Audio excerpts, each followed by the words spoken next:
नमस्ते दोस्तों और स्वागत है कुणाल्स क्लासेस में। आज हम 30 नवंबर के लेटेस्ट करंट अफेयर्स पर एक नज़र डालेंगे, वो भी short and simple one liners में। ये वीडियो उन सभी के लिए है जो करंट अफेयर्स को जल्दी और आसान तरीके से समझना चाहते हैं। तो वीडियो को पूरा देखिए और अगर हेल्पफुल लगे तो चैनल को सब्सक्राइब करना मत भूलिएगा। Mpox virus adaptation enhancing human infectivity.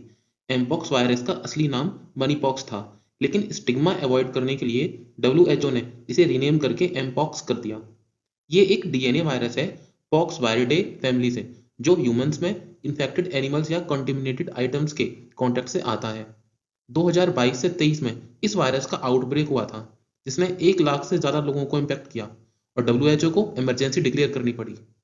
Clade secondary adaptation की वजह से ये ह्यूमन स्प्रेड में और इफेक्टिव हो गया। जीन मॉडिफिकेशंस के कारण ये अब और भी ज़्यादा इन्फेक्शियस हो गया है। पंडित मदन मोहन मालवीय की डेथ एनिवर्सरी।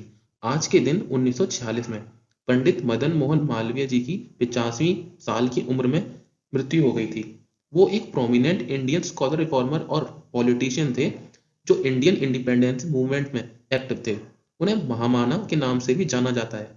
उन्होंने इंडियन नेशनल कांग्रेस के प्रेसिडेंट के तौर पर 3 बार सेवा दी और अखिल भारतीय हिंदू महासभा की स्थापना की। बनारस हिंदू यूनिवर्सिटी के स्थापना में भी उनका योगदान रहा है। Idiom of the day, nip in the bud. Idiom का मतलब है किसी चीज को शुरू में ही खत्म कर देना। इमेजिन करो एक छोटा सा बर्ड प्लांट पे है, तुम उस बर्ड को निकाल दो तो वो कभी ग्रो नहीं कर पाएगा। टीचर ने तुरंत स्टूडेंट के डिसरप्टिव बिहेवियर को निप इन द बड किया। ये इसका एक उदाहरण, एक एग्जाम्पल है। Methods of asexual reproduction in plants. Vegetative propagation, new plants बनाने का तरीका जो रूट्स, स्टेम्स और लीव्स जैसे वेजिटेटिव पार्ट से होता है। बडिंग, पेरेंट सेल पे एक बड बनता है जो ग्रो करके न्यू सेल बनता है। फ्रेगमेंटेशन, जैसे एल्गे फ्रेगमेंट्स में ब्रेक हो जाता है, हर फ्रेगमेंट से न्यू इंडिविजुअल बन सकता है। स्पोर फॉर्मेशन, स्पोर्स एक हार्ड प्रोटेक्टिव कोट के साथ एसेक्सुअल रिप्रोडक्टिव बॉडीज होते हैं। डॉक्टर नवीन रामगूलम बिकेम मॉरिशियस पीएम। मॉरिशियस में अपोजिशन लीडर नवीन रामगूलम की एलियंस ऑफ चेंज ने क्लीन स्वीप किया और सब 60 पार्लियामेंट्री सीट्स जीती।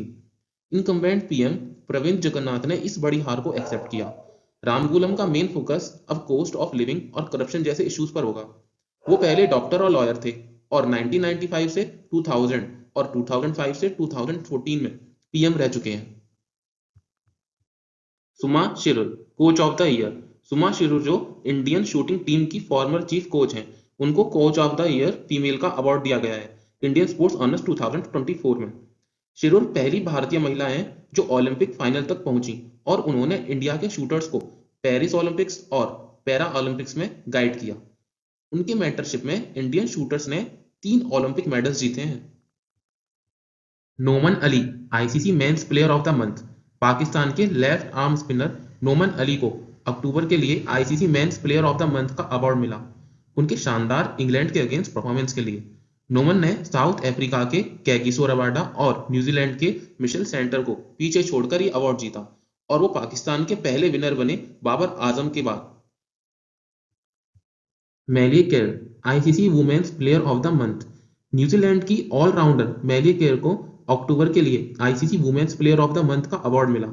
वर्ल्ड कप और इंडिया टूर में उनके बढ़िया परफॉर्मेंस के लिए उन्हें ये अवार्ड मिला। केर ने वर्ल्ड कप में 15 विकेट्स और 135 रन्स बनाए और player of the tournament award जीता। इंडिया में भी उन्होंने 4 विकेट्स और ओडीआई में 25 रन्स बनाए। Amit Shah inter state council chairman. Inter state council का नया स्टैंडिंग कमेटी बन गया है, जिसमें उन्होंने होम मिनिस्टर अमित शाह को चेयरमैन बनाया गया है। इंटर स्टेट काउंसिल कोई परमानेंट कॉन्स्टिट्यूशनल बॉडी नहीं है, बल्कि प्रेसिडेंट के हिसाब से ये बनाई जा सकती है अगर पब्लिक इंटरेस्ट में हो तब। इस मेंबर्स में यूनियन मिनिस्टर्स और सब स्टेट सीएम शामिल होते हैं। इसकी रिकमेंडेशन सरकारिया कमीशन ने दी थी। Veteran Bengali actor Manoj Mitra passed away. Veteran Bengali actor Manoj Mitra का कोलकाता में 80 साल की उम्र में निधन हो गया। वो अपने बंगाली सिनेमा और थिएटर के योगदान के लिए जाने जाते हैं और उन्होंने बंचारमर बागन जैसी फिल्में और सत्यजीत राय जैसे लेजेंडरी डायरेक्टर्स के साथ काम किया। उन्हें दीनबंधु पुरस्कार, एशियाटिक सोसाइटी का गोल्ड मेडल और Sangeet Natak academy award for best playwright जैसे अवार्ड्स मिले। Uma Mahesh won gold at FISU world university championship. Uma Mahesh ने FISU वर्ल्ड यूनिवर्सिटी चैंपियनशिप के 10 metre air rifle men's team event में गोल्ड मेडल जीता, जो न्यू दिल्ली में हुआ। ये 20 साल के शूटर को नेहा चवन ने ट्रेन किया है और वो गगन नारंग के गन फॉर ग्लोरी एकेडमी के मेंबर हैं। उन्होंने ISSF वर्ल्ड कप और एशियन चैंपियनशिप में भी गोल्ड मेडल्स जीते हैं। IEPFA workshop on digital financial education. IEPFA, NCAER और BSc ने digitalization of financial education workshop organize की, जो 11 नवंबर 2024 को मुंबई के BSc इंटरनेशनल कन्वेंशन हॉल में हुई। ये इवेंट डिजिटल टेक्नोलॉजीज के फाइनेंशियल लिटरेसी, इन्वेस्टर प्रोटेक्शन और कैपिटल मार्केट डेवलपमेंट पर इम्पैक्ट पर फोकस था। इसका मेन एम फाइनेंशियल सेक्टर में डिजिटल एडवांसमेंट के अपॉर्चुनिटीज और चैलेंजेस को एक्सप्लोर करना था।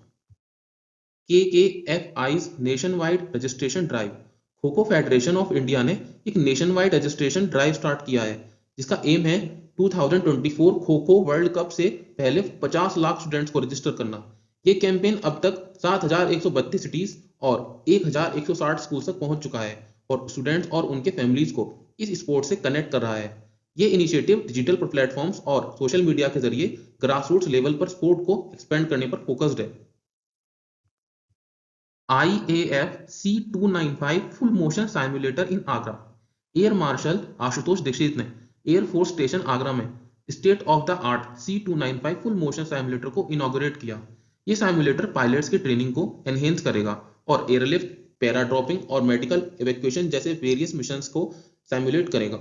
ये मूव आत्मनिर्भर भारत इनिशिएटिव से अलाइंड है, जो एयरक्राफ्ट प्रोडक्शन में इंडिया के प्राइवेट सेक्टर को बूस्ट करने में मदद करेगा।